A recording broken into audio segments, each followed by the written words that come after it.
The latest target of Ukrainian drones is the Russian port in Primorsk. The governor of Leningrad Oblast reported that more than 60 UAVs were shot down overnight.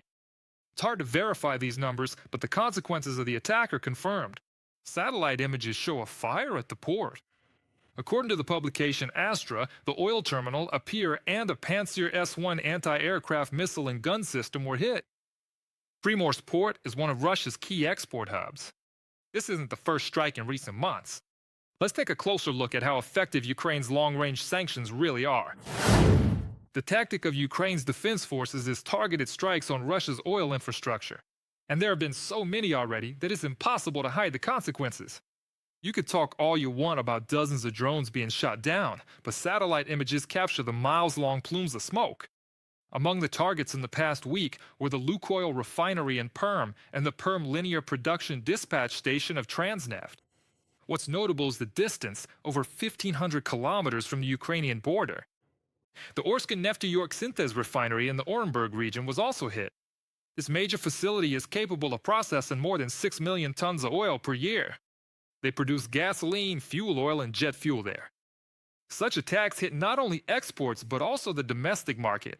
There are delivery delays, but the main problem is repairing the damaged facilities. When it comes to export deliveries and oil refining specifically, everything depends on where we were hit. But experience shows that if the damage is minor, it can usually be fixed pretty quickly. But when massive tanks, huge storage facilities burn down, or when the so called distillation towers are hit, which are the main components of oil refineries, then the question arises again: who is going to pay for this? And something needs to be repaired. And the second question is, how do you repair it? As a result of Ukrainian attacks, oil refining volumes in Russia have dropped to their lowest level in the past 17 years. President Volodymyr Zelensky stated that due to Ukraine's long-range sanctions, Moscow has lost at least $7 billion since the beginning of 2026. And that's far from the limit, the head of state assured. As of April, our long-range sanctions have reached a new level in 3 areas: a reduction in Russian oil revenues, the range and intensity of the sanctions. Importantly, not only are we able to hit the target itself, as defined by the combat mission, but the downtime of the facility is increasing, or at the very least, there's a noticeable reduction in its operations. Volodymyr Zelensky, president of Ukraine, on Telegram. The progress of Ukrainian strikes on Russian infrastructure is being recorded both in terms of effectiveness and range. And while in 2022, the maximum range of Ukrainian drones was 650 kilometers, by 2026, Ukraine's defense forces struck the Ukhta oil refinery. And that's 1,750 kilometers from the state border. Precise, well coordinated, systematic strikes on export and oil refining sites are delivering an irreparable blow to the Russian oil industry. To begin with, it is important to recognize that we are all well aware of the fact that maritime shipments historically represented and accounted for the vast majority and the most significant portion of all oil export revenues. There are also pipelines to China, but China imposes a draconian discount on the oil it buys through pipelines. So this export to China, which is still ongoing, doesn't bring in the kind of revenue that maritime shipments used to provide. And we can see what's happening with maritime shipments. Ports are under attack, terminals are under attack. The number of attacks on Russian oil infrastructure has reached its highest level since December 2025. In April alone, Ukrainian defense forces struck at least 21 targets. These included refineries, export terminals, and pipeline infrastructure, according to Bloomberg. Ukraine has returned to the tactic of repeatedly striking individual Russian oil refineries. This approach makes it possible to maximize the damage to targeted oil refineries, preventing their rapid recovery, according to Bloomberg. Logically, in this situation, Moscow should be concerned with providing additional protection for these very refineries. But no, the Kremlin stated that, as it turns out, strikes by Ukrainian defense forces will actually benefit Russia. Putin's press secretary Peskov said that attacks on Russian oil infrastructure would supposedly lead to Russia making even more money from oil sales. Obviously, that's whatever hasn't burned down. He didn't specify how it would be delivered if the ports are on fire. Analysts, however, claim the opposite. Kiev's strategy is working perfectly, and the aggressor country is losing money and is constantly forced to rebuild its logistics chains and limit the supply to its own occupying forces. This is exactly the kind of pressure that could make the Kremlin consider the need for negotiations to end the war.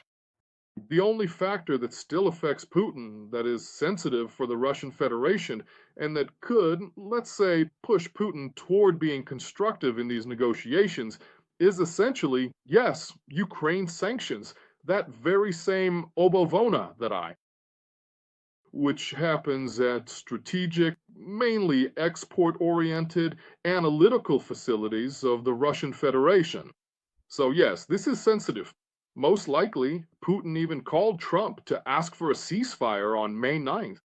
And in fact, Putin is very concerned about the security of his main holiday. That's why he proposed to the U.S. president a ceasefire on May 9th. For just one day, solely to hold a parade on Red Square. By the way, Ukraine hasn't received any proposals from Moscow. However, Putin's press secretary stated that Ukraine's consent is not required to declare a ceasefire on May 9th, and that supposedly Putin will make the decision unilaterally. Even the so-called Russian war correspondents were stumped by this. They wondered if a unilateral ceasefire is even possible. So what does that mean? That you can strike Russia but not get hit back? Or how does that work? Apparently, it's just like with the burning oil refineries. Everything is supposedly for the best. This is yet another attempt by the Russians to appeal to the Americans, to show some element of constructiveness. The president of Ukraine made it clear that, as of today, the Ukrainian side has not received any proposals from them. And all these manipulative ceasefires, which then aren't even observed by those who initiate them, the Russians. This is an attempt at a crude diplomatic maneuver. And secondly, it's a PR stunt aimed at the domestic audience, with all these parades of obscurantism. Andrea Sabiha, Minister of Foreign Affairs of Ukraine, in a comment to the media. Ukrainian leader Volodymyr Zelensky emphasized that Ukraine is not against a ceasefire, but only one that leads to lasting peace, not a one-day truce for a parade in Moscow. The head of the Polish government directly called the Kremlin's proposal absurd. There are conflicting signals about what this brief ceasefire might actually mean. So far, the message coming from Moscow has only talked about a one-day ceasefire, just so a parade can be held in Moscow. That's just absurd. No, I would never try to persuade President Zelensky to agree to such proposals. If there were a chance for a ceasefire and an end to the bloodshed, not just for a few dozen hours, just because it's convenient for Putin, but if this were to become the start of serious peace negotiations, then of course Poland would support it with all its might. It's also notable how Moscow is preparing for the May 9th parade. They've already rushed to announce that it'll take place without any military equipment. They cited the operational situation as the reason, and also said that this year supposedly isn't an anniversary year. Additional air defense systems are being brought into Moscow.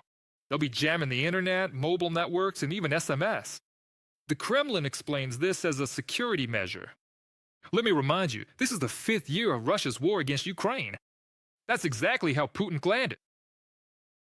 Subscribe to UATV English and stay updated on the most important events, top news from Ukraine and all over the world, in-depth analysis, exclusive reports and interviews, all on hand in our channel. Join our community of viewers and stay tuned.